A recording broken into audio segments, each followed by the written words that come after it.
Today's reading is 2 Kings chapter 11. Chapter 11. Athaliah reigned in Judah. Now when Athaliah, the mother of Ahaziah, saw that her son was dead, she arose and destroyed all the royal family.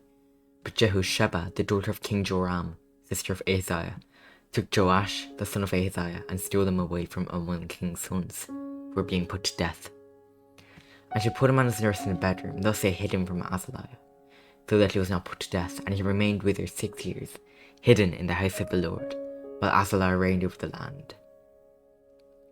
Joash anointed king in Judah.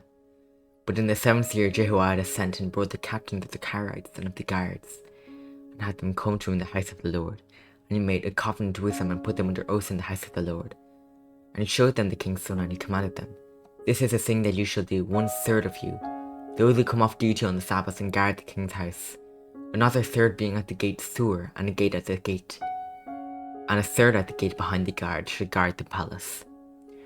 And the 2 divisions of you which come on duty in force on the Sabbath and guard the house of the Lord on behalf of the king, shall surround the king, each with his weapons in his hand, and whoever approaches the ranks is to be put to death. Be with the king when he goes out and when he comes in." The captains did according to all that Jehoiada the priest commanded, and they each brought his men who were to go off duty on the Sabbath, with those who were to come on duty on the Sabbath, and come to Jehoiada the priest. And the priest gave his captains the spears and shields that had been King David's, which were in the house of the Lord, and the guards stood, every man with his weapons in his hand, from the south side of the house to the north side of the house, around the altar in the house on behalf of the king. Then he brought out the king's son, and put the crown on him, and gave him the testimony. And they proclaimed the king and anointed him. They clapped their hands and said, "Long live the king."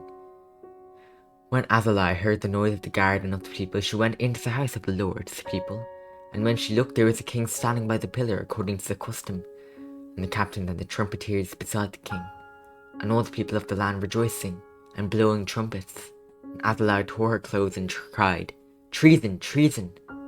Then Jehoiada the priest commanded the captains who were set over the army, "Bring her out between the ranks, and put to death with the sword anyone who follows her." But the priest said, "Let her not be put to death in the house of the Lord." So they laid their hands on her, and she went through the horses' entrance to the king's house, and there she was put to death. But Jehoiada made a covenant between the Lord and the king and the people, that they should be the Lord's people, and also between the king and the people. Then all the people of the land went to the house of Baal and tore down his altars and his images they broke in pieces. They killed Mattan, the priest of Baal, before the altars. And the priest posted watchmen over the house of the Lord. He took the captains, the Carites, the guards, and all the people of the land. And they brought the king down from the house of the Lord, marching through the gate of guards to the king's house. And he took a seat on the throne of the kings. So all the people of the land rejoiced, and the city was quiet after Athaliah had been put to death with a sword at the king's house. Jehoash reigns in Judah. Jehoash was 7 years old when he began to reign. This is the word of the Lord. Amen.